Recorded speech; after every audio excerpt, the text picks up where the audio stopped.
Buenas tardes a todos. Vamos a... El curso de estadística va a tener como colofón una mesa redonda que yo creo que es muy interesante. Yo, de hecho, pensé en ella porque me parece que está muy bien relacionada con todo lo que hemos ido hablando en este curso y además va a suscitar seguro muchos temas interesantes a discusión, a reflexión por vuestra parte. Os recuerdo nuevamente que tenemos un chat abierto para aquellos de vosotros que deseéis formular preguntas a los ponentes o introducir algún aspecto en la discusión que os interese. Bueno, pues sin más dilación, efectivamente, como ya os he dicho, se trata de una mesa redonda de estadísticas de mortalidad y sanitarias frente a la COVID-19. Esta mesa tiene tres ponentes. El primero de ellos, que es quien va a realizar la primera intervención, es Marina Pollán Santamaría, que es directora del Centro de Epidemiología del Instituto de Salud Carlos III. Marina, muy honrado y muy agradecido a que estés aquí personalmente en Santander a efectuar tu presentación. Y tenemos, por otra parte, a dos subdirectores generales del INE, a Antonio Argüeso Jiménez, subdirector de Estadísticas Sociodemográficas, creo que lo digo. Soy el presidente del INE, pero desgraciadamente a veces no me sé exactamente los títulos de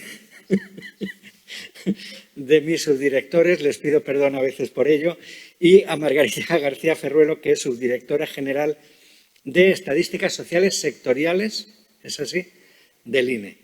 Muy bien, pues Marina, tienes la palabra. Gracias otra vez y adelante.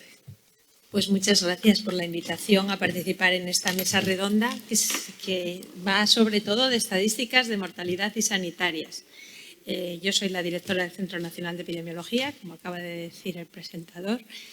Y bueno, simplemente por el tipo de oyentes que podemos tener, para quien no esté muy familiarizado con de dónde vengo yo, que no vengo del INE, del Instituto Nacional de Estadística. El Instituto de Salud Carlos III es un organismo público de investigación con una dependencia también doble, porque además de ciencia depende de sanidad, y que tiene una visión de salud pública. Y en sus ejes estratégicos, como se ve en la diapositiva, en el eje 2, tiene como misión investigar y proporcionar servicios para la vigilancia, la prevención y el control de enfermedades. Y en esa tarea del Instituto de Salud Carlos III colabora no solo, pero muy intensamente, el Centro Nacional de Epidemiología.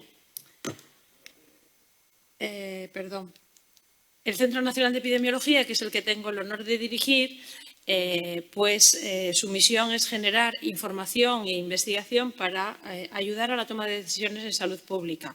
Y nos dedicamos sobre todo a lo que es la vigilancia epidemiológica y al estudio de los factores de riesgo que hacen que unas personas se enfermen más que en otras. Y también tenemos algunos proyectos de investigación relacionados con la evaluación de las intervenciones sanitarias y somos una institución muy importante, creo, en la formación de expertos en epidemiología y salud pública.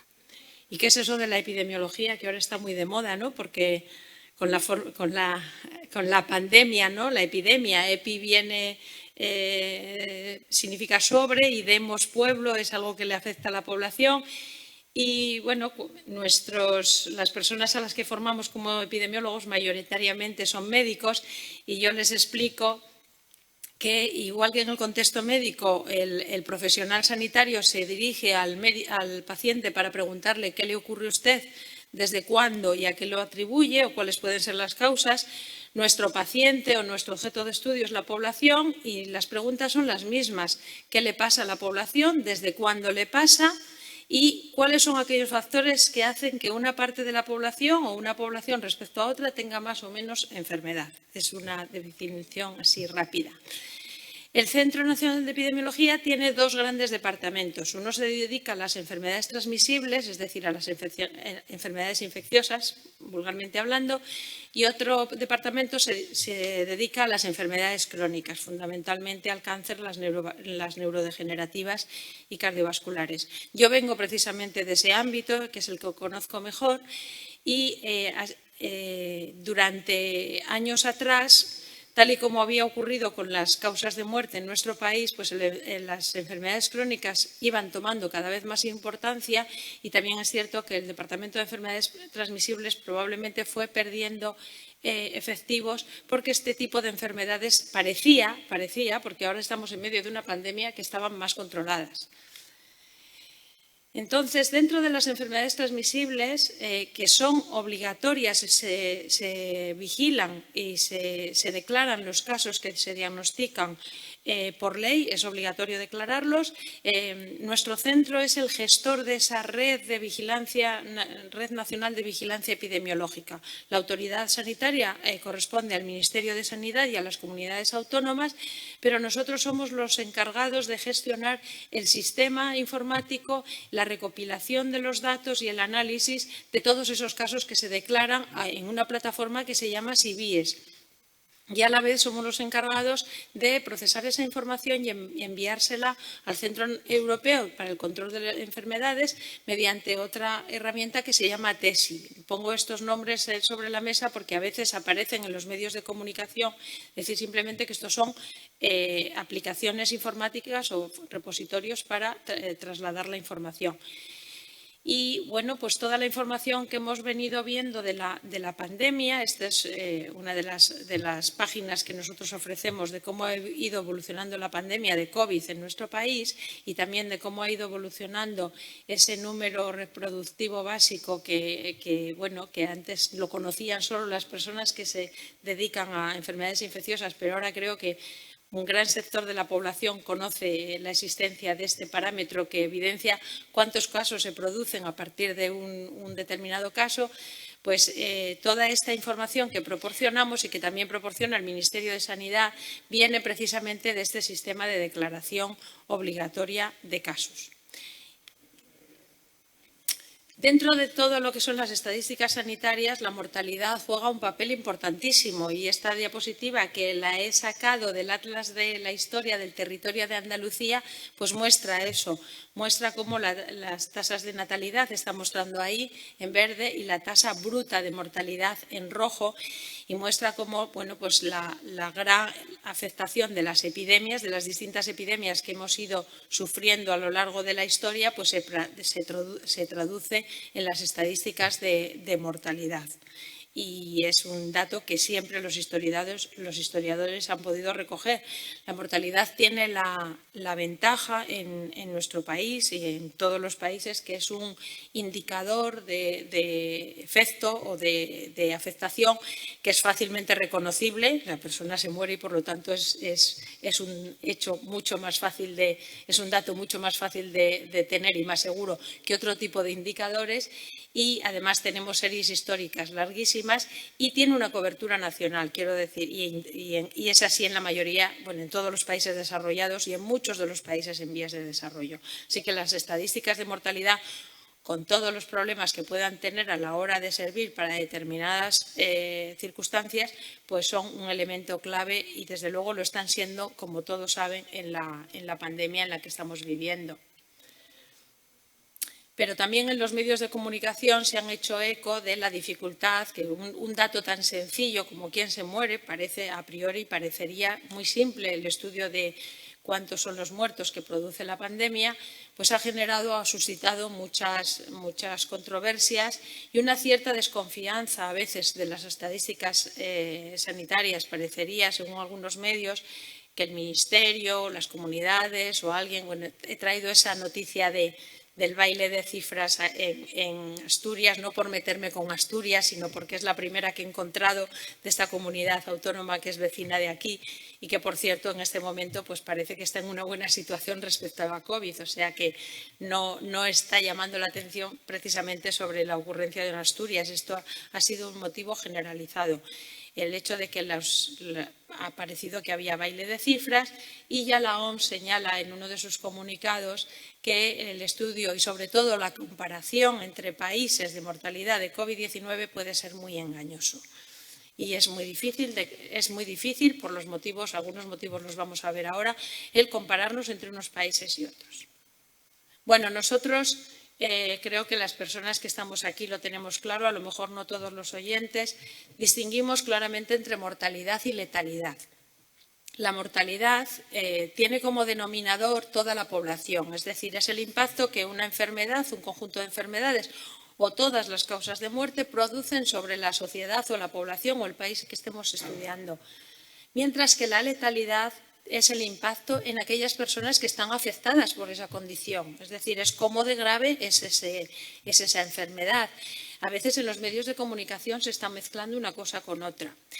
Y si tenemos en cuenta tanto mortalidad como letalidad, es decir, si ponemos en el denominador o toda la población o solo las personas afectadas, en el caso del COVID-19 tenemos que tener en cuenta que la pandemia tiene efectos directos e indirectos. O sea, el efecto directo del COVID o de la enfermedad o del virus que se llama SARS-CoV-2 es que el virus puede directamente matar a una persona o contribuir a que esa persona muera, pero también ha habido efectos, como sabemos, de saturación del sistema sanitario, del miedo de determinados pacientes a acercarse al sistema sanitario, etcétera, que han producido un aumento de muertes y esto sería un efecto indirecto. Si queremos ver cómo de letal es el virus o cómo de agresivo es, este tipo de muertes no las tendríamos que contabilizar. Si queremos saber cuáles son los efectos sociales de la pandemia, este tipo de muertos también son importantes. Entonces, es muy importante al hablar de la mortalidad, como todos nosotros sabemos, pero a lo mejor hay personas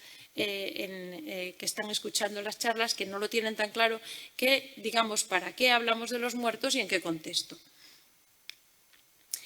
Nosotros en el Centro Nacional de Epidemiología, y ahora es una estructura compartida, parte con el Instituto Nacional de Estadística, hace años, no sé si fue en el año 2003, 2004, cuando hubo una gran ola de calor, que pusimos en marcha un sistema de monitorización diaria de la mortalidad que se viene aprovechando de la información de los registros civiles. Cuando una persona muere, se rellena un certificado de defunción y un documento que recibe el registro civil que notifica para que sepa que hay un muerto. Estos documentos de momento no tienen la causa de muerte, que es un dato que requiere un proceso y una valoración más exhaustiva, pero aquellos registros que están informatizados tienen ese dato y, por lo tanto, fuimos capaces en aquel momento de que nos transfirieran esa información. La completitud, el grado de exhaustividad de esta información ha ido aumentando a lo largo del tiempo y gracias a eso y a la serie histórica que tenemos, nosotros tenemos, mediante unos modelos, calculamos esa línea azul que se puede ver ahí, pues es la mortalidad estimada teniendo en cuenta la estadística de los 10 años anteriores y con un intervalo de confianza que se observa ahí en azul más claro, y lo que sabemos a través de este sistema, que como digo nació para monitorizar las olas de calor, hemos podido ver el impacto, desde muy pronto, el impacto de la pandemia en un exceso de mortalidad muy grande y que ha salido mucho en los medios. ¿Ese exceso de mortalidad es debido a la pandemia?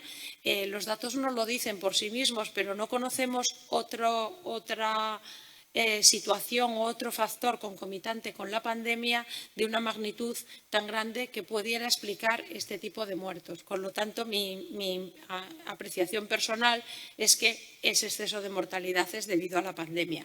Otra situación tenemos, por ejemplo, aquí al final, no sé si lo que señalo aquí se ve, pero ahí tenemos unos pequeños excesos de mortalidad y ahí sí que tenemos un efecto concomitante, que son las olas de calor. Y ahí es importante, no es fácil ni es sencillo determinar la magnitud de un efecto con otro, pero ahí sí que se podría argumentar que no toda la muerte que estamos viendo sea debida a la pandemia. Bueno, cuando hablamos de la letalidad tenemos que tener en cuenta hasta ahora lo que se está proporcionando, la información que se está dando es lo que en inglés se llama el case fatality risk, es decir, el riesgo de morir en pacientes que han sido diagnosticados de COVID-19. Aquí pongo dos tablas del mismo periodo, son los informes que generamos en mi centro de manera periódica sobre la COVID y son de fecha del 29 de mayo. Los datos incluso del periodo que están recogidos ahí ahora serían más exhaustivos, pero no tenemos informes sanitarios. Y he traído estos informes porque a la izquierda se puede ver el número de casos totales que teníamos registrados en SIBIES, de casos confirmados por grupo de edad. Y a la derecha de cada una de las tablas vemos el número de defunciones y al final en el total vemos el porcentaje de personas de casos que han muerto. En el informe global vemos que para ese informe veíamos que un 8,2% de las personas diagnosticadas de COVID habían muerto. Podríamos decir que la letalidad es de un 8%. Si nos vamos al informe que tenemos a la derecha, es la misma tabla, es en sanitarios para la misma época.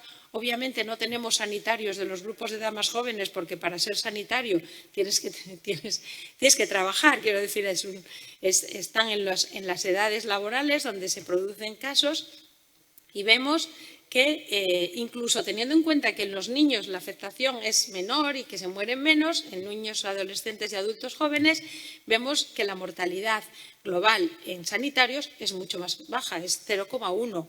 ¿Qué pasa? ¿Que los sanitarios que se infectan son invencibles? No, lo que está ocurriendo es que estamos refiriendo los datos de una época en la que la PCR, que es la herramienta diagnóstica que determina que una persona realmente tiene COVID-19, no estaba disponible para todas las personas que pudieran tener síntomas compatibles con la enfermedad.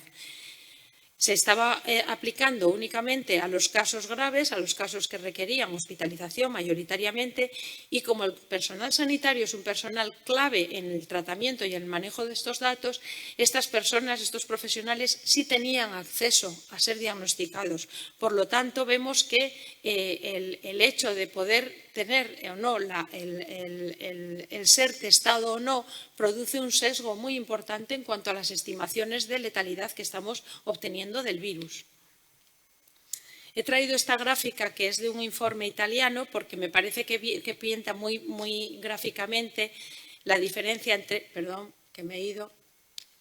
entre el case fatality risk, que lo que significa es el riesgo de morir en pacientes que han sido diagnosticados de COVID-19, es una medida de letalidad, versus el infection fatality risk, que es el riesgo de morir en los infectados por el COVID.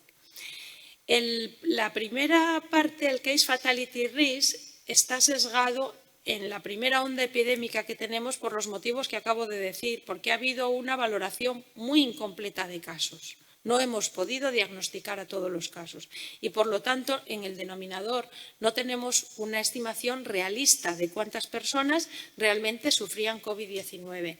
Por eso, desde todos los organismos internacionales se ha determinado que tendríamos que utilizar el Infection Fatality Risk para estimar letalidad. No estoy hablando del impacto global de la pandemia en la mortalidad por todas las causas, estoy hablando de cuánto mata el virus SARS-CoV-2.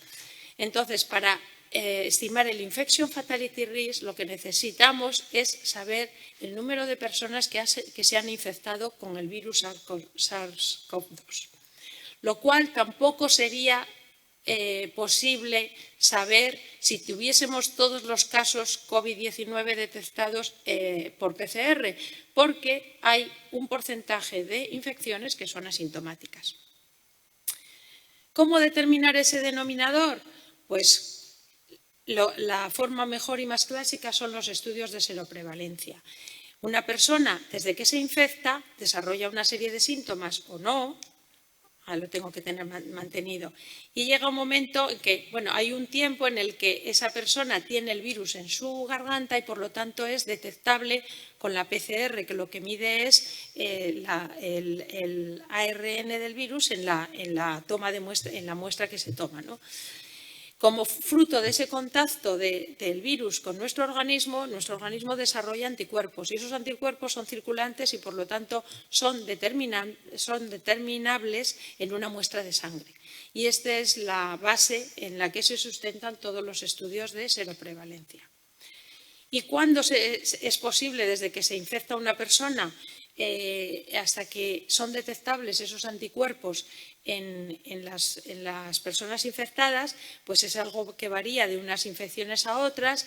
El SARS-CoV-2 es en esto un poco atípico, al igual que muchas otras cosas como infección, porque hay unos anticuerpos que se llaman IgM que suelen aparecer antes que los IgG. En este caso parece que a veces se producen todos los tipos de anticuerpos aparecen con la misma cinética, y lo que sí sabemos es que las IgGs es un tipo de anticuerpo que suelen ser los de mayor duración, pues aquí también son los de mayor duración, y por término medio en este estudio, como pueden comprobar, aparecen a las 3 semanas. A las 3 semanas de haber sido infectado, una persona tiene anticuerpos. Así que cuando estamos midiendo los anticuerpos a las 3 semanas de iniciar los síntomas, porque en ningún caso es, salvo en casos muy concretos de estudio de brotes donde se sabe perfectamente quién infectó a quién, exactamente dónde, es muy difícil para los casos COVID-19 saber exactamente cuándo se infectaron.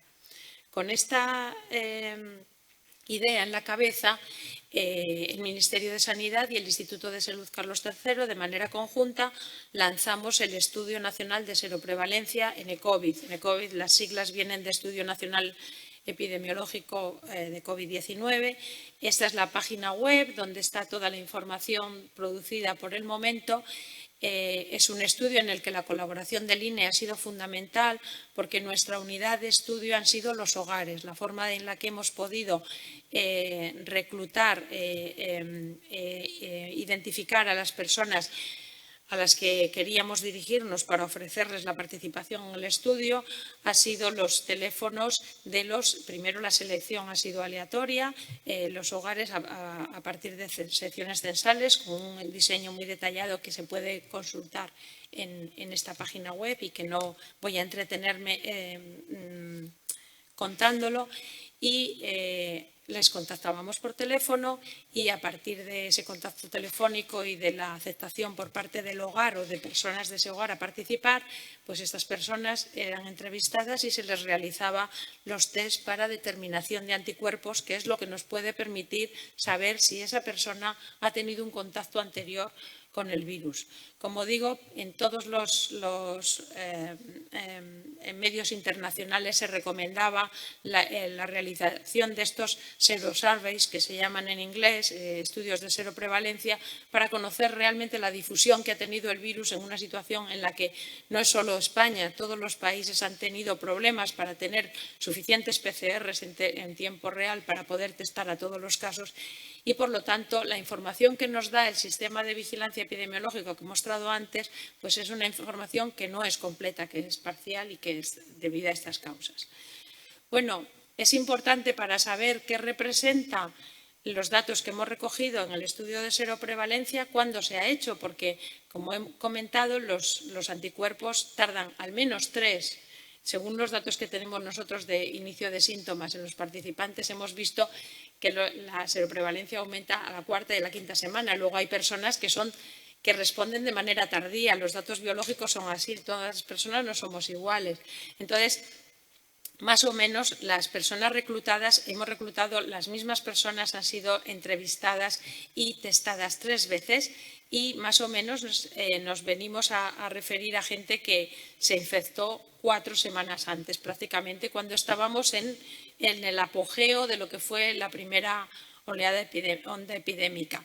También hay que tener en cuenta que durante la realización del estudio, la mayor parte del tiempo del estudio, estábamos en una situación de lockdown, de confinamiento, en el que la movilidad era muy, muy baja, y empezamos a movernos de forma inicial y en algunas zonas del país al final de la primera ronda. La fase 2 nos pilló a mitad de la segunda ronda, y ya es en la tercera ronda cuando podemos ver un poquito, porque como los anticuerpos tardan un tiempo en aparecer, lo que han sido los efectos en términos de aparición de nuevas infecciones del inicio de la movilidad. El estudio ha sido publicado en la revista Lancet, y ahí simplemente mostrar los mapas de cómo variaba. Una vez que tenemos en cuenta la seroprevalencia, nos da una idea de cuál ha sido la intensidad de esta primera onda epidémica en nuestro país, que no ha sido para nada igual en todo el territorio.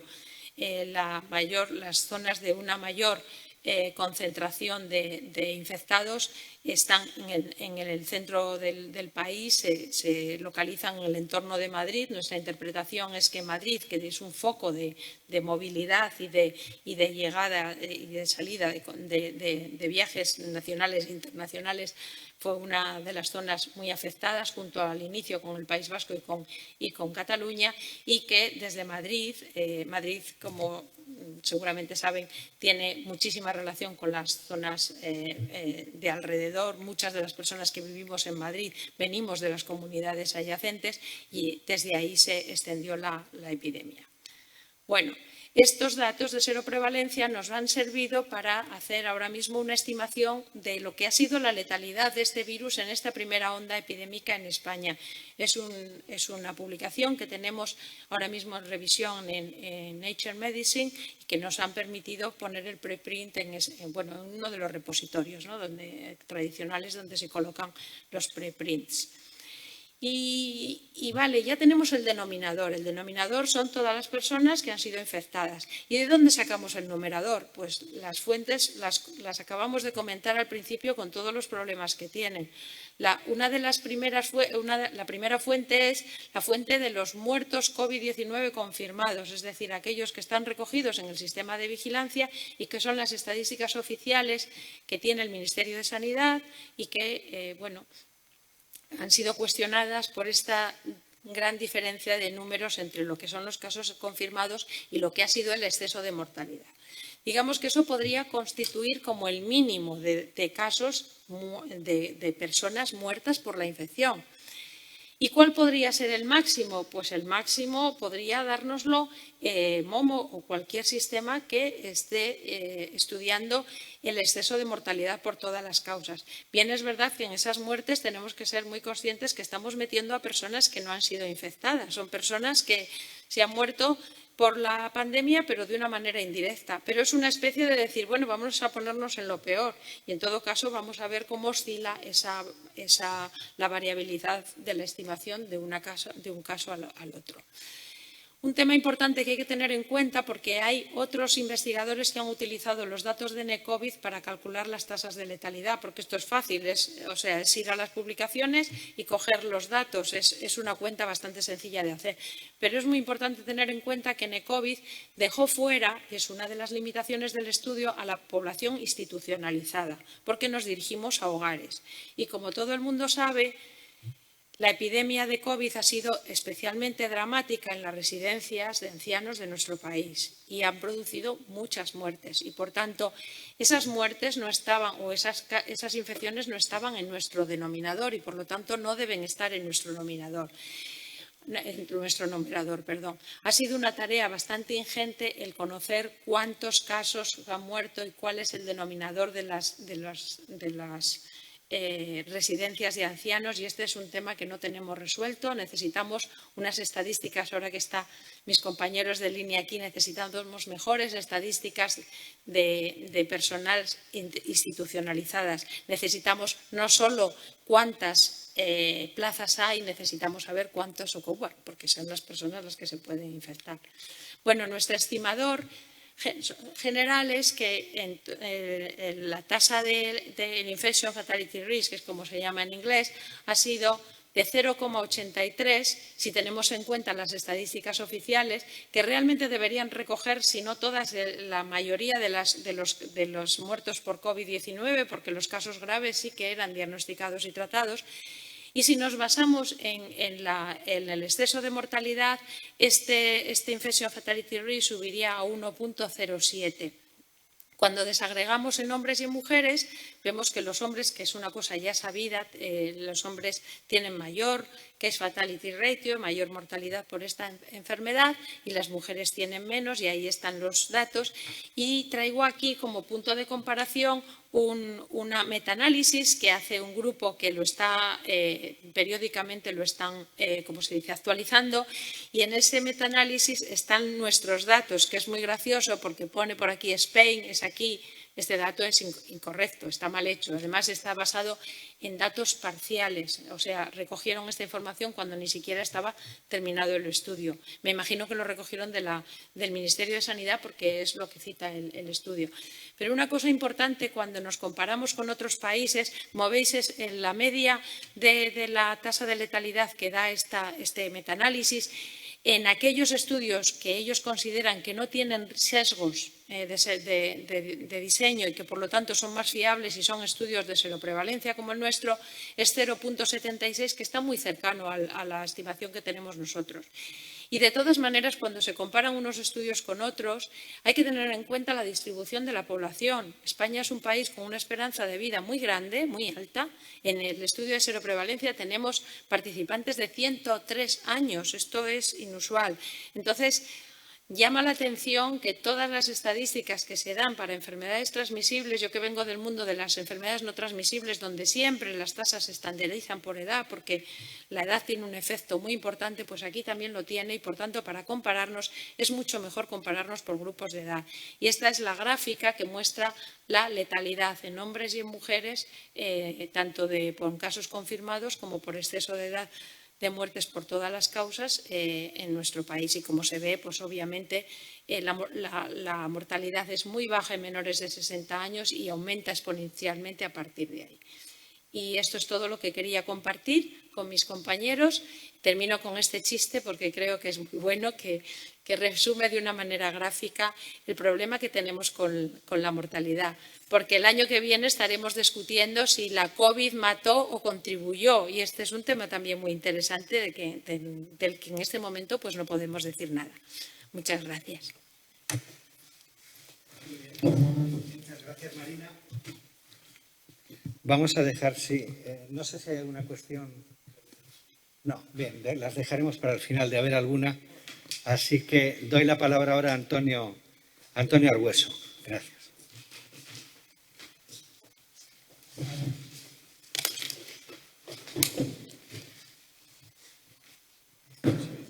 No pongo la presentación.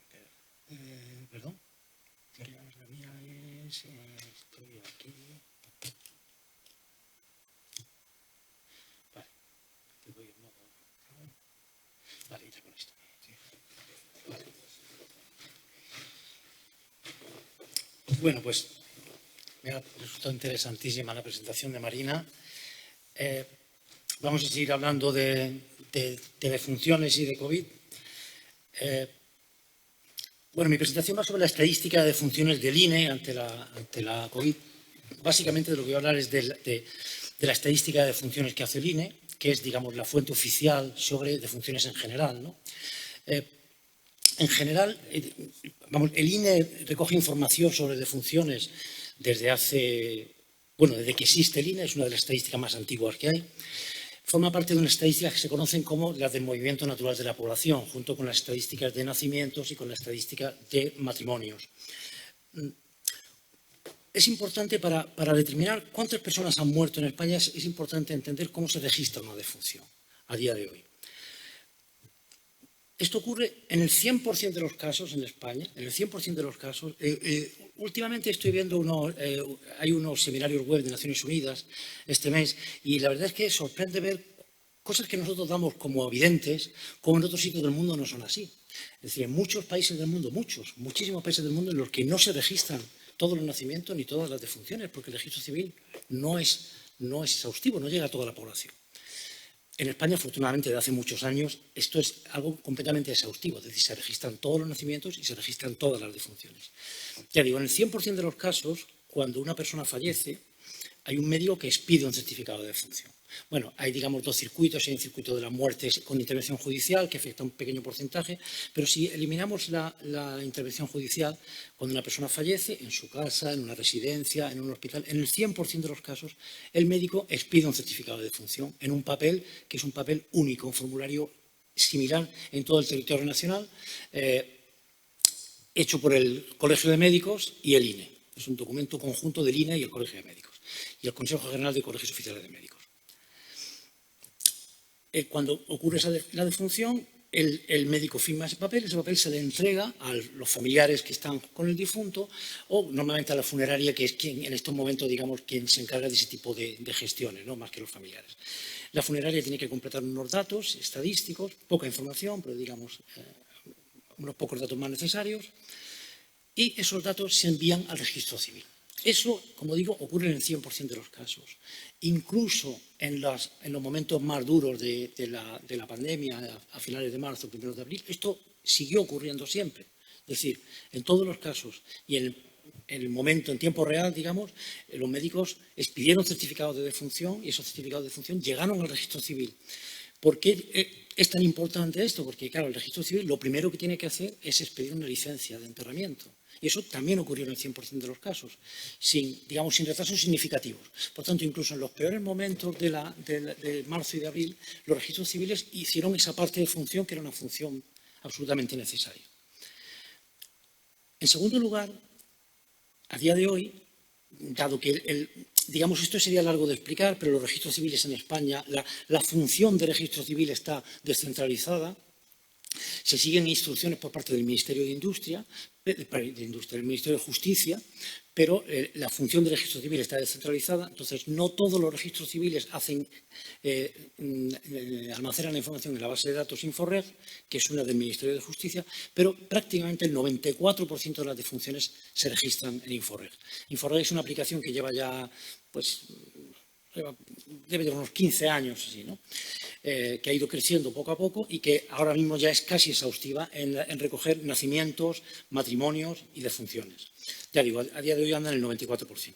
Bueno, esta grabación, este proceso de grabar esa información en la base de datos del registro civil sí que se vio algo resentida durante los momentos de marzo y abril, porque no era, digamos, la labor prioritaria. Bueno, hay que tener en cuenta eso, que estábamos confinados toda la población y hubo un porcentaje de población de los registros, de trabajadores de los registros civiles que tenían que acudir a los registros civiles, pero se encontraron con una carga de trabajo que hizo que hubo momentos en que hubo ciertos retrasos en esa grabación. Pero así como normalmente a día de hoy y antes del estado de alarma, en torno al 90 y muchos por ciento, el 98, 99% de los casos se graban en menos de 2 días. Durante los días del estado de alarma, sobre todo, ya digo, marzo y abril, se llegaron a acumular retrasos en algunos registros civiles que llegaron a ser superiores a 3 semanas, pero que luego se recuperaron. En todo caso, en general, incluso en los momentos más duros, Inforeg recogió bastante bien las defunciones. De ahí que lo que nos ha estado enseñando antes Marina del MOMO, que se basa en estos datos del registro civil, pues fuera capaz de registrar el exceso de mortalidad. Ya digo, quizá al principio no en toda su extensión, porque había algunas defunciones que no se estaban grabando en tiempo real, pero sí con bastante calidad, ¿no? Bueno, y finalmente, en el 100% de los casos, al INE le llega la documentación, pero le llega ese primer documento que ha hecho el médico en papel. Es decir, el INE recibe el 100% de las defunciones, pero lo que recibe son unos documentos en papel que llegan, para la lógica normal de trabajo de la estadística de defunciones, que no le interesa a nadie normalmente, ¿verdad? Pues llegan perfectamente a tiempo, pero cuando interesa, pues llegan tarde, obviamente llegan tarde. Así es como funciona luego la recepción por parte del INE de esa información. Desde cada uno de los registros civiles se remiten al INE en lotes mensuales esos documentos en papel, esos certificados médicos de defunción, que son como este que se ve ahí. Es un papel que rellena fundamentalmente el médico, donde el médico pues, describe las causas de muerte. Así que, por poner un caso, las defunciones que ocurren en el mes de enero llegan al INE a lo largo del mes de febrero. Y entonces se escanean de manera que normalmente a finales de abril, dado que hay retrasos, hay registros civiles que acumulan retrasos, bueno, a finales de abril se tendrían las defunciones del mes de enero en un mes normal, quiero decir, en circunstancias normales. Eso, desde la perspectiva de una estadística normal, digamos, una estadística demográfica normal, no es problemático, es decir, el INE publica 2 veces al año datos de defunciones, los datos del primer semestre se publican en diciembre, los datos del segundo semestre se publican en junio. Este sistema obviamente no fue válido para el seguimiento de la COVID porque lo que necesitamos era una información en tiempo real que este sistema obviamente era absolutamente incapaz de proporcionar. Además, hay que tener en cuenta que durante el confinamiento, desde 15 de marzo a mediados de junio, pues no se escaneó prácticamente nada porque las oficinas, como todo el país, digamos, pues no estábamos operativos, estábamos confinados. Entonces, lo que ocurrió es que en gran parte los certificados médicos no llegaron al INE, pero aunque llegaran al INE, tampoco tenía el INE capacidad de procesarlo, ¿no? Bueno, por tanto, al día 15 de junio, lo que se tenía procesado era lo previo al estado de alarma, es decir, se tenían procesadas las defunciones del mes de enero. Y el máximo de defunciones se produjo en los meses de marzo y abril. Bueno, vuelvo a mostrar en pequeño ese gráfico, ese diagrama que puse al principio, pero claro, lo que hicimos entonces fue poner el énfasis no en el 100% de los boletines que llegaban al INE, sino en este otro 94% de defunciones que se estaban registrando por parte de los registros civiles. Ese 94% de defunciones están almacenadas en los sistemas de registro civil, ya digo que normalmente con retraso de un día, y entonces lo que hizo el INE fue, de forma muy rápida, acceder a esos registros de Inforex poniéndonos en contacto con el Ministerio de Justicia. Esa información requiere un proceso de depuración, porque muchas veces cada uno tiene sus sesgos y el Ministerio de Justicia, la información registral, lo que es muy importante es registrar correctamente nombres, tal, pero parece sorprendente y se observa pues que en muchos casos no figura sexo, porque no es una información especialmente relevante a efectos registrales, ¿no? Entonces, no figura, en un gran porcentaje de los registros no figura el sexo o incluso no figura la edad, y eso nos obliga a nosotros a un trabajo de depuración para poder dar datos por sexo y edad, ¿no? Bueno, depuramos esos ficheros, los explotamos estadísticamente, ese 94% que se recoge lo elevamos al 100%, en cada provincia utilizando un factor de corrección, y finalmente se publica desde el día 3 de junio una nueva estadística experimental que se llama Estadística de Defunciones Semanales, que se está actualizando cada 15 días y que casualmente hoy se ha actualizado por última vez, tomando datos que terminan en el domingo, no en el domingo pasado, sino en el anterior, es decir, en hace 10 días. Aquí puedo mostrar cómo es ahora mismo la estadística de defunciones semanales. Ay, perdón, que esto me pasa lo mismo de... A ver, no, tengo que hacer control P, creo, ¿no?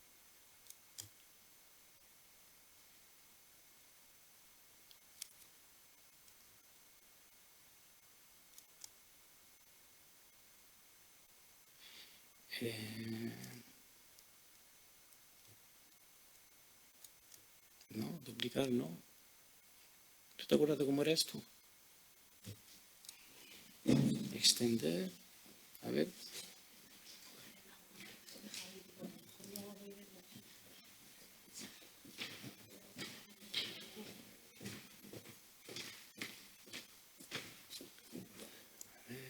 No, dale otro más. Espera, ahí. No, pero ahí se pierde. Control P. A ver, con control P. Y yo creo que es extender. ¿Eh?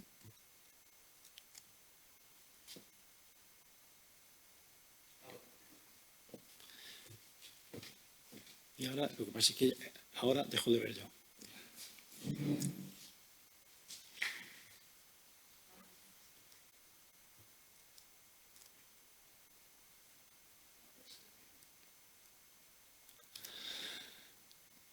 Bueno, creo que no me queda más remedio que seguir así, que es un reto, ¿eh?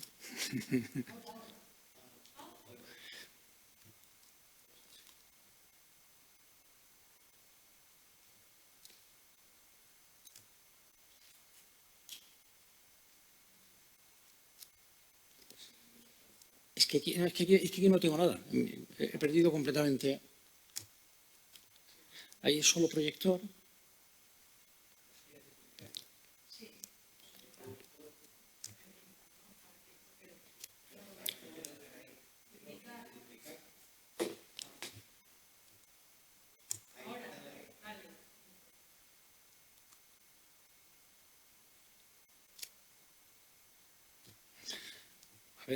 Vale. Vale, perfecto. Perdón. Bueno, esta es la estadística que estamos publicando ahora mismo cada 2 semanas. Bueno, entonces aquí se ve una gráfica muy parecida a la que enseñó antes Marina, en la que se ve el aumento de funciones que se produjeron, la sobremortalidad que se produjo a finales de marzo y en abril. Y también, efectivamente, se observa aquí en finales de julio de 2020, o sea, de este año, aquí un aumento que luego en principio no parece continuar y que pudiera, bueno, es pronto para saberlo, ¿no? Pero pudiera tener que ver con el calor también, ¿no? Con el efecto de ola de calor. Es difícil saberlo. Ya digo que ahora mismo no se ve que esto tenga continuidad en los últimos datos, ¿no? Bueno,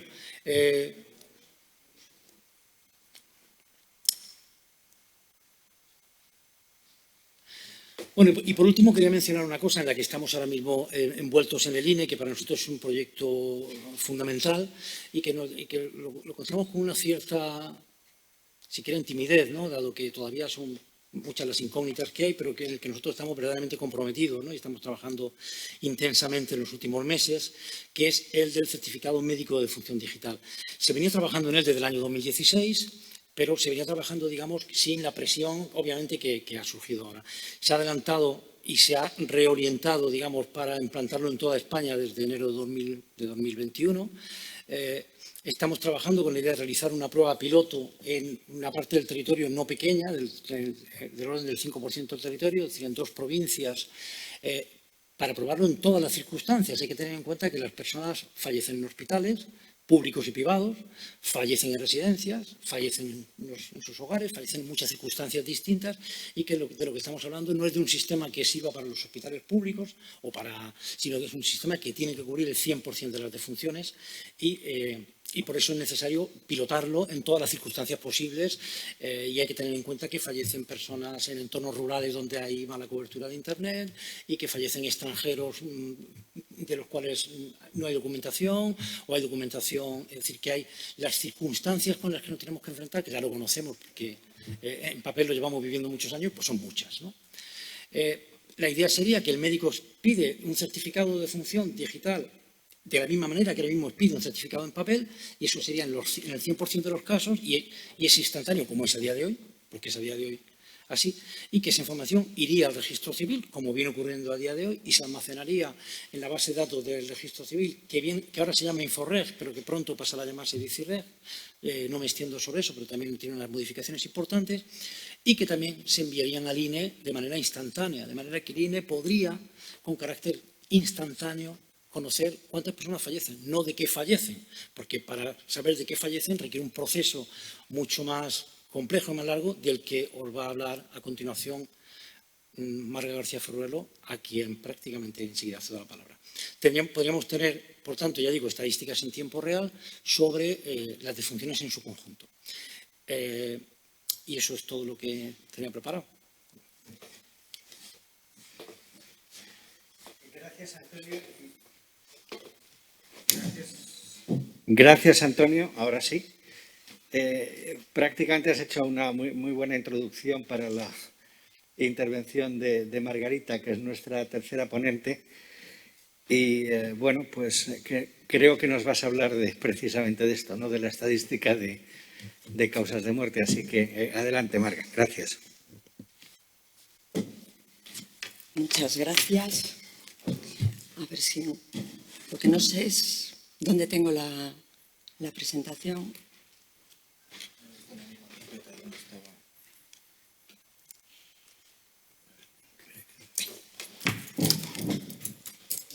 No hace falta que se quite.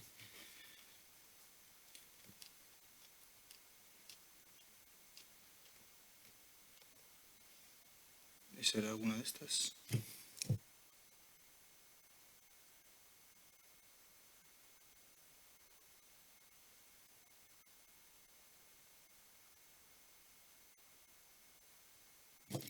Muy bien, muchas gracias.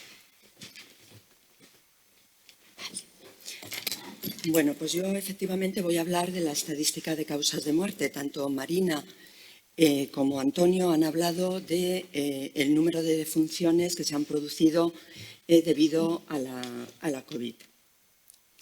Sale bien, ¿verdad? Sí. Entonces, hasta ahora, ¿qué información tenemos? Bueno, pues llevamos mucho tiempo oyendo en los medios de comunicación que las comunidades autónomas reportan al Ministerio de Sanidad el número de defunciones, pero según el criterio recomendado por la OMS para llevar a cabo el seguimiento de la epidemia, es decir, son fallecidos con prueba COVID positiva. Pero en este le podemos llamar registro, ni todos los que están en ese registro tienen por qué haber fallecido directamente por COVID, ni están todos los que han fallecido por COVID. Por otro lado, también conocemos el exceso de mortalidad estimado a través del sistema MOMO, a través del sistema de la estadística experimental de defunciones semanales del INE. Pero nos falta conocer un poco mejor cuál es realmente la mortalidad atribuible a la COVID. Entonces, también en los medios de comunicación nos dicen que esta información la podremos obtener en el momento en que se procesen los certificados médicos de defunción. ¿Pero quién procesa los certificados médicos de defunción? El Instituto Nacional de Estadística, para hacer precisamente la estadística de causas de muerte. Por lo tanto, esta estadística, cuando dispongamos de los resultados, nos proporcionará una estimación mucho mejor aproximada de la mortalidad atribuible a esta enfermedad, a la COVID-19. Esta estadística hay que decir que tiene un reglamento comunitario, es decir, que los resultados van a poder ser comparables con la información que proporcionen las estadísticas del resto de países europeos y además todos nos vamos a basar en las recomendaciones de la Organización Mundial de la Salud para las estadísticas de mortalidad, y en particular para el tratamiento estadístico de la COVID que ha diseñado la organización, la OMS, la Organización Mundial de la Salud. Entonces, ¿de qué estamos hablando? ¿Qué información nos va a proporcionar la estadística cuando tengamos los resultados? Pues vamos a poder conocer las defunciones por COVID, como decía antes en la ponencia de Marina, van a ser las defunciones debidas directamente a la COVID. Vamos a conocer también las defunciones con COVID. ¿Qué quiere decir esto? Pues son defunciones en las que esta enfermedad no va a ser la causa directa, la causa fundamental de la muerte, pero de alguna manera el médico certificador de la defunción la ha mencionado en el certificado médico, es decir, ha contribuido de alguna manera al fallecimiento. Además, vamos a poder distinguir los casos confirmados de COVID y de los casos sospechosos. ¿Por qué? Porque al ser una enfermedad nueva, en la clasificación internacional de enfermedades, que es la que seguimos para las estadísticas de mortalidad, no existía un código para esta enfermedad. Lo ha tenido que crear la OMS. Y no ha creado solo un código, ha creado dos. Uno para los casos confirmados de COVID y otro para la mortalidad por caso sospechoso. Y además también podremos conocer las defunciones atribuibles a la COVID según el lugar donde ocurrió la defunción. En España sabemos que la población institucionalizada, en concreto los que residen en residencias, han estado afectados muy gravemente por la COVID. Por tanto, es importante conocer ese exceso de mortalidad que se ha producido en las residencias, cuáles de esos han sido realmente directamente debidos a la COVID, en cuáles se ha presentado la COVID y qué ancianos han fallecido por una causa que no tenga nada que ver con la pandemia. Entonces, cuando hablamos de certificado de defunción, puede parecer que todos conocemos qué contiene ese certificado de defunción. Podemos pensar que el médico pone esta persona ha fallecido por esta enfermedad. No es tan sencillo, es un poquito más complicado. En el certificado médico, ¿qué tenemos? Tenemos los datos del médico que certifica, lógicamente, luego los datos del fallecido, como ha comentado Antonio, para poder llevar a cabo la tramitación de la inscripción en el registro civil. Hay una serie de datos de la defunción y luego están las causas de muerte. En el contexto de la estadística de causas de muerte, un dato relevante, como acabo de decir, es el lugar donde ha ocurrido la defunción. El certificado médico nos permite distinguir si esta defunción ha ocurrido en un domicilio particular, en un centro hospitalario, en una residencia sociosanitaria, lugar de trabajo o bien en otro lugar. En el año 2019, el 50% de las defunciones aproximadamente se produjeron en un centro hospitalario, alrededor del 15% en una residencia sociosanitaria y alrededor del 30 y tantos % en un domicilio particular. Luego también está el no consta cuando el médico o no lo sabe o se olvida de ponerlo. Por lo tanto, este dato del certificado médico es relevante para la estadística de causas de muerte, pero la variable fundamental y la información primaria que nos tiene que preocupar son las causas de muerte. Señalo aquí, lo rodeo, una expresión de debido a. ¿Qué es lo que nos está informando el médico cuando está certificando una defunción? No nos está diciendo directamente esta persona ha fallecido de tal enfermedad, pero tampoco nos tiene por qué plasmar aquí toda la historia clínica del paciente. Lo que nos tiene que indicar es la secuencia de acontecimientos que han llevado finalmente al fallecimiento. Vemos una causa inmediata, unas causas intermedias, una causa inicial o fundamental y luego otros procesos que han podido contribuir. Se oye mucho que las personas solo se mueren de parada cardiorrespiratoria. Efectivamente, ese es el último síntoma antes de fallecer y en la causa inmediata, en el 99% de las defunciones podremos leer una parada cardiorrespiratoria, pero esa parada cardiorrespiratoria se tiene que deber a otra enfermedad que a su vez ha sido debida a otra enfermedad y que a su vez ha podido ser debida a la enfermedad que inició la cadena de acontecimientos que desencadenaron en la muerte. Esa enfermedad inicial, la que inicia el proceso, es lo que nosotros llamamos causa básica y es lo que el reglamento comunitario de nuestra estadística nos dice que tenemos que procesar. Pero desde el año 2016, creo no equivocarme, España, además de seleccionar de entre todas las enfermedades de las que informa el médico la causa básica, en la estadística aporta información de todas y de cada una de las enfermedades que el médico está informando en ese certificado. ¿Por qué esto es importante? Pues porque si nos salimos un poco del tema de la COVID, vamos a una enfermedad normal en la que figura mucho en los certificados médicos, como puede ser la diabetes. La diabetes es seleccionada como causa básica en un porcentaje de los certificados en los que figura la diabetes. Por lo tanto, si nos quedáramos solo con la causa básica, estaríamos perdiendo la verdadera dimensión que tiene la enfermedad en la mortalidad. Pues ahora, volviendo a la COVID, nos pasa lo mismo. Si nosotros solo aportamos la información en nuestra estadística de la causa básica COVID, estaríamos perdiendo información del efecto de esta enfermedad en la mortalidad. Por lo tanto, vamos a obtener información de la causa básica COVID y de cuando el médico ha informado en el certificado esta enfermedad.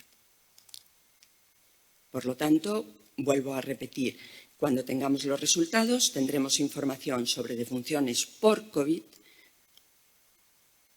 sospechosa o confirmada y defunciones con COVID sospechosas o confirmadas. Es decir, cuando el médico nos dice que la persona tenía COVID. Con un ejemplo yo creo que se va a ver mucho mejor.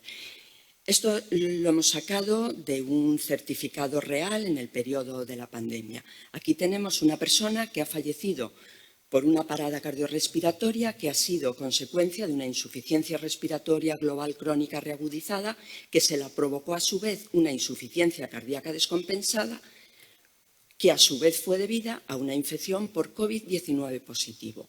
Luego, además, el médico nos está indicando que esta persona tenía hipertensión. Aplicando las reglas de selección de la Clasificación Internacional de Enfermedades de la OMS, la causa básica en este caso es una infección por COVID positivo. Es decir, que tenemos un fallecimiento que nosotros vamos a contabilizar en nuestra estadística, pero también ha sido contabilizada en el seguimiento de la pandemia porque es una defunción con prueba positiva. Además, diremos que esta persona en nuestros resultados tenía una insuficiencia cardíaca, una insuficiencia respiratoria e hipertensión. ¿Por qué es bueno dar toda esta información? Pues además de porque podremos conocer mejor la dimensión de la COVID, porque los investigadores podrán hacer asociaciones entre las distintas patologías y la COVID, y eso ayudará, entiendo, que a la investigación. Otro ejemplo, si en lugar de haber tenido esta persona la prueba positiva, el médico hubiera sospechado que tiene la COVID, pero no se le ha realizado la prueba, la causa básica sería la misma, ¿vale? Pero en el recuento del Ministerio de Sanidad, en la notificación que hubiera hecho la comunidad autónoma correspondiente al Ministerio, esta defunción no estaría contabilizada. Otro ejemplo diferente de mortalidad con COVID y que también está sacado de un certificado real es una parada cardiorrespiratoria debida a una insuficiencia respiratoria que la ha originado una sobreinfección respiratoria, pero todo esto ha sido debido a un cáncer de pulmón en estadio 4. Pero el médico nos informa en otros procesos que esta persona tiene hipertensión y ha tenido el COVID, ha pasado el COVID con prueba positiva. En este caso, aplicando las reglas de selección, la causa de muerte va a ser un cáncer de pulmón, pero esta defunción sí habría sido notificada a Sanidad por la comunidad autónoma, puesto que tiene prueba positiva. Y el mismo caso cuando se trata de sospecha de COVID, pues igual. Lo único que ni en este caso la causa de muerte, la causa básica, va a ser la COVID, ni ha sido notificada al Ministerio de Sanidad como una defunción por COVID. Por lo tanto, la estadística de causas de muerte nos va a dar una información muy valiosa. Le va a permitir quizás a Marina ajustar mejor ese numerador del que hablaba. Ahora mismo trabajan con los dos extremos del valor. La estadística de causas de muerte os podrá dar un valor un poquito más exacto, aunque no sea realmente la mortalidad real de COVID. Ayer en este seminario intervino Miguel Ángel Noceda y le hizo una pregunta al presidente del INE de por qué la estadística de causas de muerte tardaba tanto en sacar los resultados. Y el presidente le contestó que es un proceso muy complicado y que además intervienen muchos actores. Y efectivamente, el proceso de la estadística es complejo porque la selección de la causa de muerte no es inmediata. Yo he puesto estos 4 ejemplos que parecen muy sencillos, pues porque a mí me han dado la solución, pero hasta que se haya llegado a esa solución probablemente haya tenido que pues dedicarse tiempo.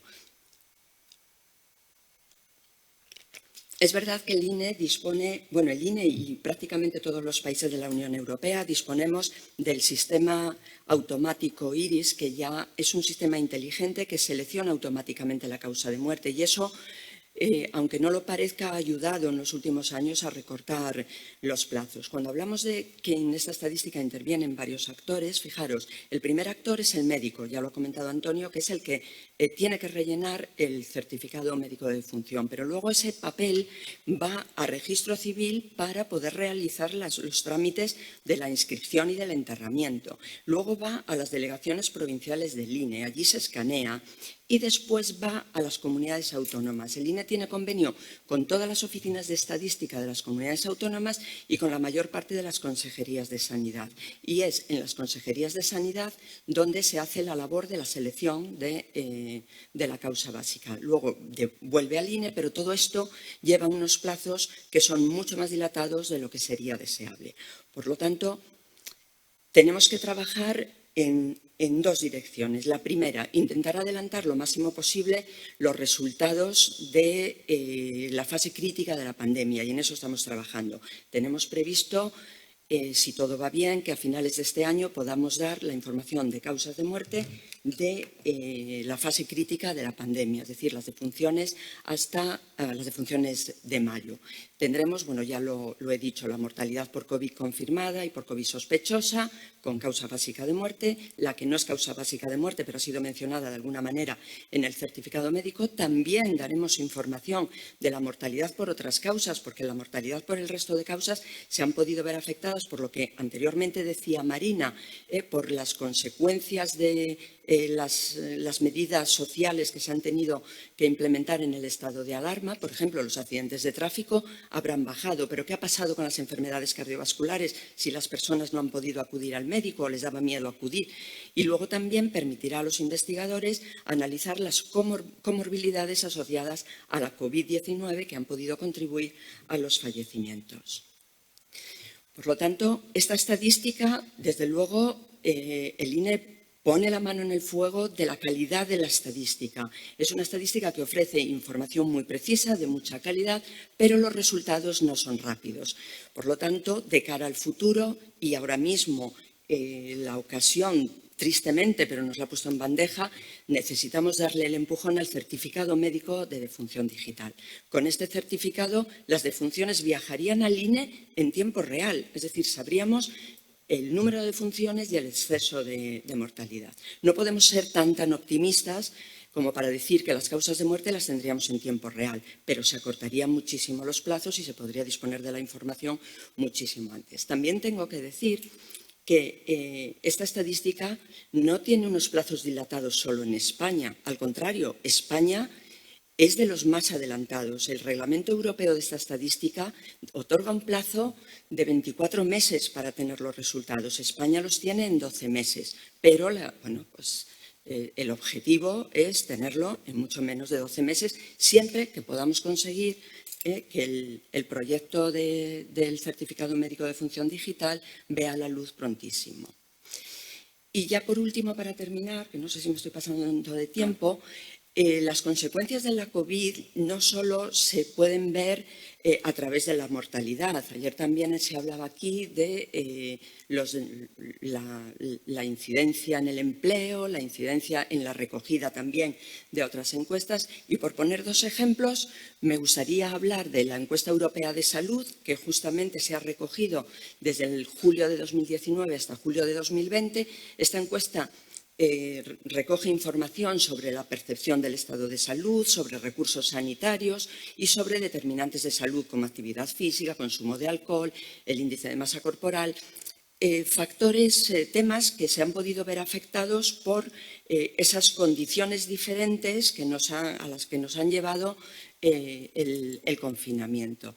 Entonces, en esta encuesta se suelen dar datos conjuntos de todo el periodo de recogida de la información, pero ahora mismo estamos analizando la viabilidad de poder, aparte de dar todo el periodo, distinguir el periodo de la fase previa a la pandemia y de las características de la población, las características sanitarias de la población durante los meses de la pandemia.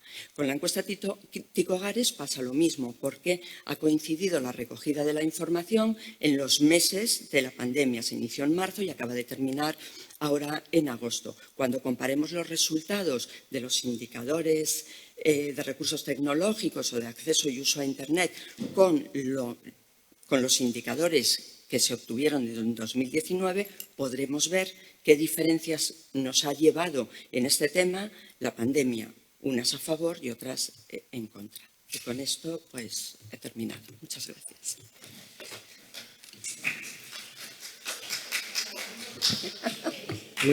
Muchas gracias. La verdad es que me he quedado con muchas ganas de ver esos resultados de la estadística de causas de muerte. Espero poder ser un privilegiado y poder verlos en el primer momento. Yo creo que quizás sí os podéis colocar ahora los tres, eso sí, con la mascarilla, porque... Muy bien. ¿Tenemos alguna pregunta, Mauri? Sí. Adelante. No sé si se oye. Sí. La cuestión que están planteando es la siguiente. En los medios de comunicación se hizo hincapié en que la tasa de mortalidad por COVID-19 es de las más altas por cada 100.000 habitantes. Comentan que con lo que se ha comentado sobre la Infection Fatality Rates y las necesidades de tener datos ajustados por edad, le surge la duda de si existen datos comparables, teniendo en cuenta estos aspectos y en caso de ser así, falta aquí algo, ¿cuál es la letalidad en España respecto a otros países? Esta vez Habla para este. Ahora. Bueno, nos podemos comparar, lo más fácil es compararnos con otros países que hayan hecho un estudio de seroprevalencia. Estoy hablando del trabajo que hemos hecho nosotros. Pero bueno, parece claro que nuestros datos están en consonancia con lo que se está publicando en países de nuestro entorno. La letalidad que hemos estimado, que podremos refinar cuando tengamos toda la información que acaba de comentar Margarita, está, como he dicho, globalmente en el entorno entre el 0,8 cuando solo utilizamos los datos de datos confirmados y el 1,07 que eso sobreestima porque estamos metiendo ahí muertes de personas que no están infectadas y son muy comparables al metaanálisis que he presentado ahora. Va a ser más interesante compararnos, por supuesto, por grupos de edad, pero hay pocos estudios que estén proporcionando esta información. A veces se proporciona, pero en rangos de edades que no son exactamente los mismos. Y en eso también creo que, bueno, que igual que el estudio de seroprevalencia ha sido pionero en poner sobre la mesa datos muy poblacionales, creo que en datos de letalidad también los resultados del estudio van a ser bastante contundentes porque somos el estudio más grande que está proporcionando esa información.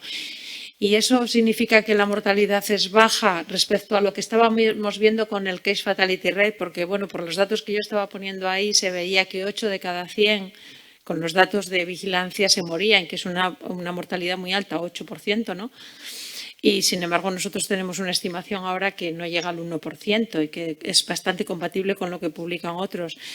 Y bueno, pues parece que ya no asusta tanto, pero hay que tener en cuenta que son datos 10 veces superiores a lo que es la letalidad por gripe. Lo digo por contextualizar, porque ha habido gente que decía, esto es como la gripe, le están dando mucha importancia. No, no es una gripe.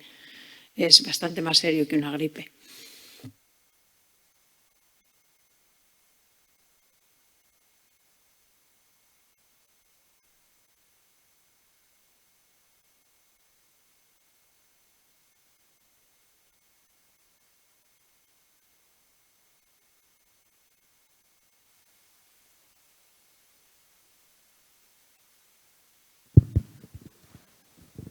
Gracias.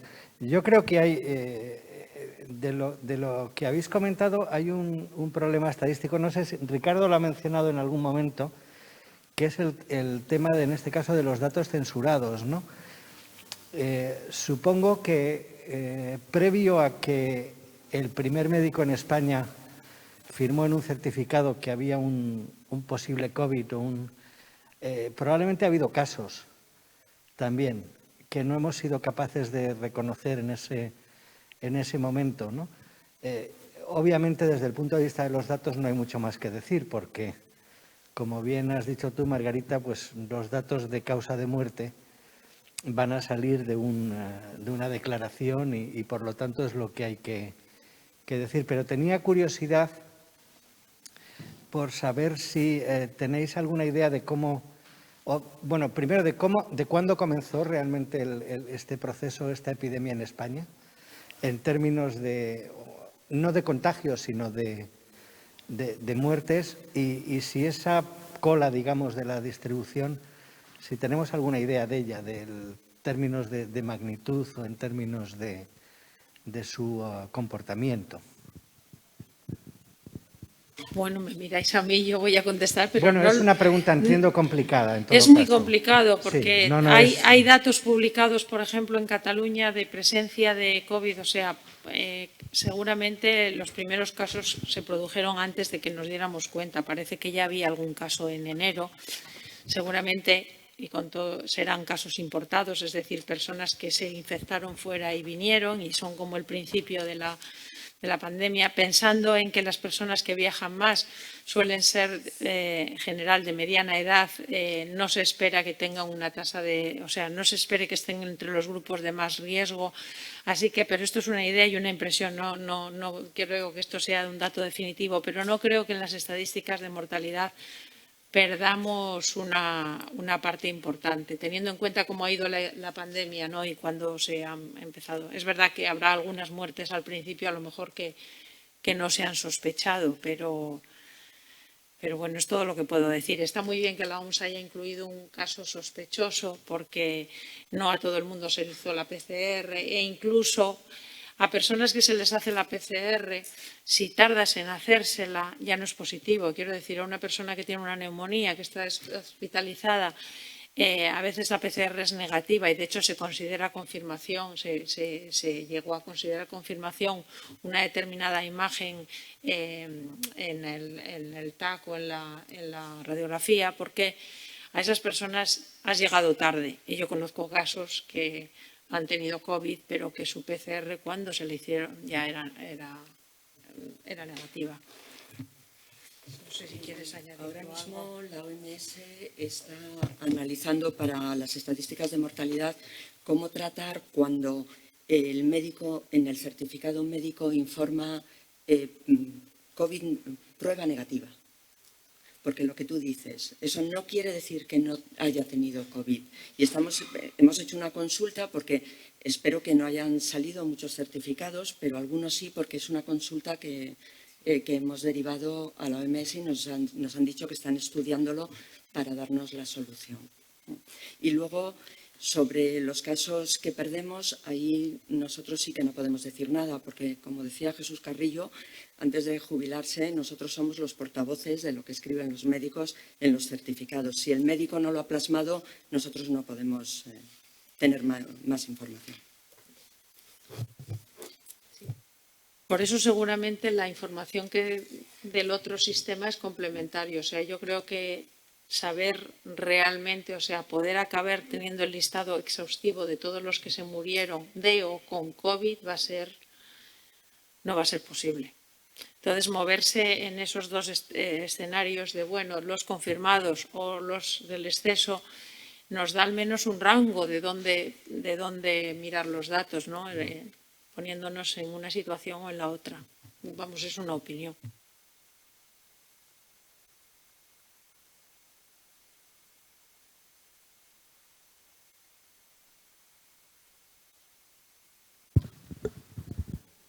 Gracias.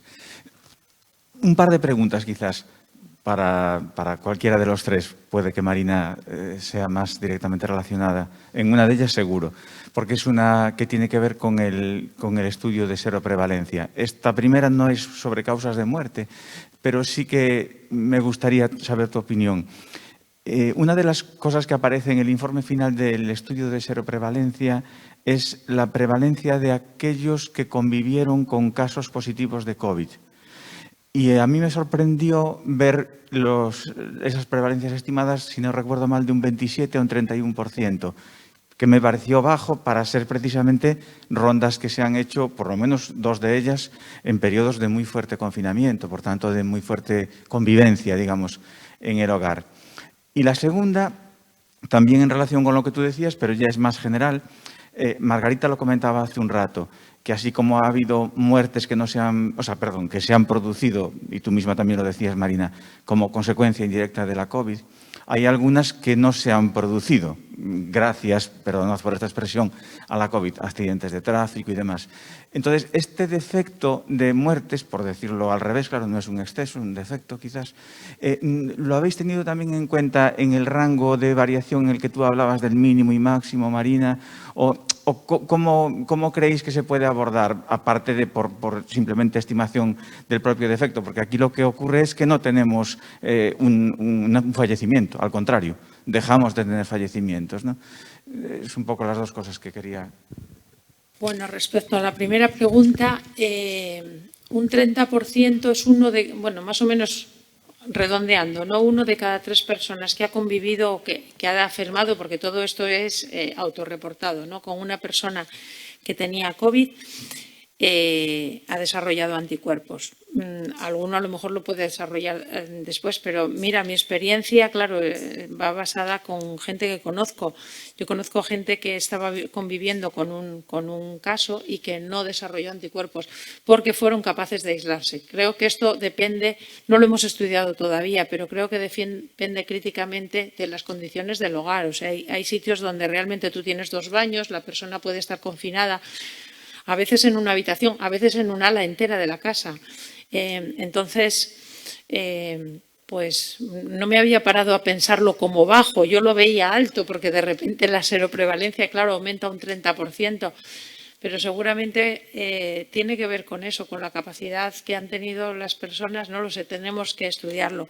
Y respecto a la segunda, no sé si mis compañeros pueden no sé, aportar más luz. Nosotros tuvimos una cierta discusión al calcular el estudio de letalidad, qué hacer con el exceso de las muertes, porque estábamos incluyendo un periodo hasta, creo recordar, el 1 de julio, y había habido un pequeño defecto de mortalidad, que creíamos que era un harvesting, bueno, debido a lo mejor a menor movilidad o a que los muertos que se tenían que producir ya se habían producido, que es el efecto harvesting, ¿no? Y tuvimos una discusión de, ¿quitamos esos? O sea, quiero decir, ¿consideramos el exceso global o consideramos solo la parte de arriba y no restamos el defecto, ¿no? Yo era partidaria de dejar solo el exceso porque pensaba que, bueno, que si ya nos poníamos en lo peor, que era mejor proporcionar el estimador máximo posible. Pero había quien argumentaba, bueno, pero es que esto ha podido, o sea, también es parte de la pandemia, ¿no? El hecho de que si las personas no se mueven, pues hay menos accidentes de tráfico.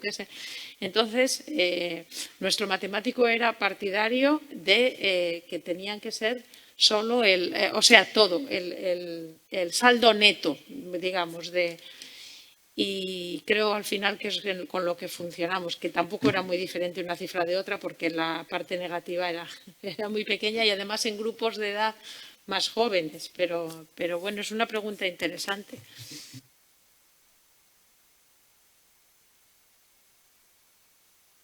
Yo por decir algo, porque si no voy a estar aquí callado todo el tiempo, no, quería hacer un comentario un poco lateral con todo esto, ¿no? Y es que, no analizando causas de muerte, sino analizando mortalidad en general, cuando uno observa la mortalidad en una serie larga, lo que observa es que la mortalidad no es nada estable. Tiene unos picos fortísimos, y además es sorprendente que en general, o sea, tenemos una gripe muy fuerte en la que de pronto hay una sobremortalidad de 20.000 respecto al año anterior y afortunadamente eso no da lugar a grandes titulares porque no deja de ser un poco la regla del juego. Y lo que quiero decir es que la comparativa, es decir, hablar de sobremortalidad ya en su conjunto entraña un riesgo, ¿no? Sobremortalidad respecto del año pasado, que fue un año de poca mortalidad, sobremortalidad respecto de los últimos 5 años, cuando además se observa que la mortalidad en una población como la española, que es una población que va envejeciendo, va creciendo, el número de fallecimientos, lo cual no quiere decir que si aumenta la esperanza de vida también. Quiero decir que en general todos esos análisis de comparativas con el pasado o de entender qué es lo normal y tal, son muy complejos y están sujetos a muchas fuentes de error, ¿no? Yo creo que hay casos muy claros, por ejemplo, como puede ser la muerte por accidentes laborales o accidentes de tráfico, que obviamente van a estar afectados, pero hay otra parte que realmente es tan complicado hacer todo este tipo de análisis con comparativa histórica que, no sé. Y bueno, yo por añadir a eso de cómo hacerlo, yo creo que los modelos que nosotros tenemos se basan en la mortalidad de los 10 años anteriores y se hacen, por supuesto, por grupos de edad, porque esto es muy importante. Se hacen teniendo en cuenta la estacionalidad, porque hay una estacionalidad en la mortalidad y también hay una eliminación de la tendencia. Quiero decir que hay una tendencia, incluso aunque cada vez se mueran más, tengamos más muertos porque somos una población más envejecida, pero la verdad es que la gente cada vez, bueno, ahora el COVID ha disminuido la esperanza de vida, pero éramos un país que gradualmente íbamos incrementando la esperanza de vida. Entonces, el modelo que utilizan mis compañeros, que yo no puedo describir bien porque no conozco en profundidad, tiene también en cuenta la tendencia general para aplanarlo. O sea, porque si tú ya estás esperando una cierta disminución, es una disminución lenta, claro, pero en todo caso es una estimación y por eso utilizamos intervalos muy grandes para no empezar a dar la alarma cuando realmente lo que tienes es lo que dice Antonio, son series que no.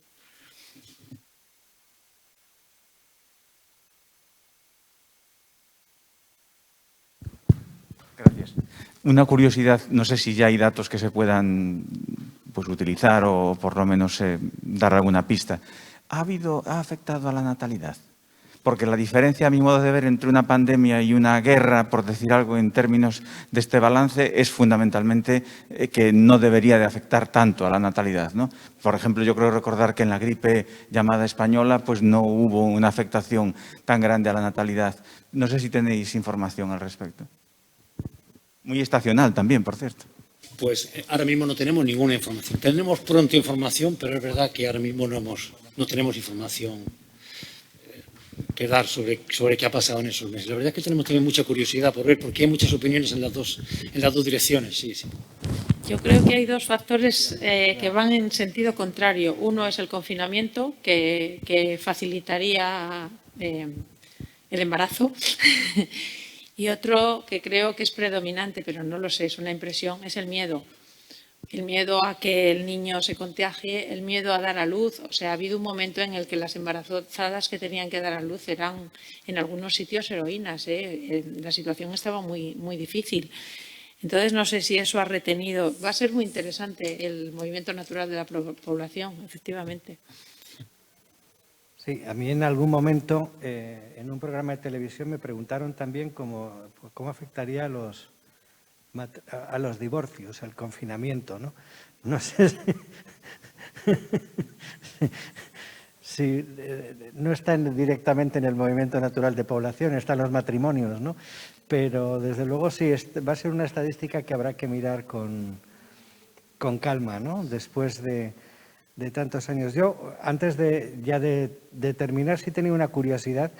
En el INE tenemos, entiendo, series históricas mensuales de funciones desde hace bastantes años, ¿no? Perdón, desde 1941 tenemos algunas series y desde 1975 otras con más detalle. Causas de muerte tenemos desde 1900. De causas de muerte, pero no todas las... Bueno, digo grabadas en la base de datos. En libros, sí, en libros tenemos... En libros desde 1868, creo. Y causas de muerte desde 1900. Sí, en libros. Pero claro, me refiero a tratables ahora mismo como base de datos. Tratables como base, sí. Desde 1941. Sería interesante quizá hacer un intento por tenerlas en bases de datos, porque va a ser un material, yo creo, muy demandado probablemente por los investigadores en los próximos años, ¿no? Esas series... Sí, porque yo estuve mirando concretamente la estadística de causas de muerte, estuve viendo la de 1918, se puede encontrar en la página web del INE, en el apartado digitalizada, sí, pero efectivamente los datos no están todavía, no puede uno disponer de ella. Los datos, en todo caso, en el caso de muerte, son mensuales, ¿verdad? Recuerdo porque se ve perfectamente los picos estacionales, que son muy curiosos. Publicamos datos mensuales, pero yo no me quiero pillar los dedos, pero yo diría que la información podría construirse diaria probablemente desde los años 70. Bien, pero eso en todo caso, para que nuestros asistentes lo sepan, eso es un producto que podría pedirse a nuestros servicios y se podría disponer de esa información. Muy bien. ¿Hay alguna otra cuestión o algún otro comentario? No hay más cuestiones, pero bueno, sí tenemos retos de alumnos matriculados. Tenemos 25 alumnos matriculados, aparte de la gente que nos está siguiendo en streaming. Entonces, pues, muy bien. Pues un saludo a esos alumnos que se han matriculado. Espero que este curso os haya interesado y, bueno, agradecer a los participantes en la mesa redonda. Ha sido un intercambio de ideas muy, muy ilustrativo, yo creo, para aquellos, desde luego para mí y para aquellos que han podido ver esta mesa redonda. Y bueno, pues yo, como director del seminario, me toca clausurarlo. Yo creo que yo, francamente, estoy satisfecho de cómo ha transcurrido. Creo que se han puesto encima de la mesa muchas ideas, algunas de ellas nuevas y yo creo que muy, muy relevantes. Espero que podamos seguir haciendo este tipo de encuentros aquí en la Universidad Internacional Menéndez Pelayo en años posteriores, pero espero que sea en un formato, yo no sé si decir ya más normal, pero en un formato en el que los estudiantes, que sois fundamentalmente la esencia y la sangre de una universidad y de este centro, pues podáis estar nuevamente aquí y podáis intercambiar con nosotros pues experiencias y conocimientos, ¿no? Bueno, pues muchas gracias a todos. Por cierto, me gustaría también agradecer el trabajo del personal auxiliar de la universidad, que ha estado siempre pendiente de nosotros, y del secretario del curso, que ha estado aquí encargándose de los detalles técnicos. Muy bien, pues gracias y buenas tardes.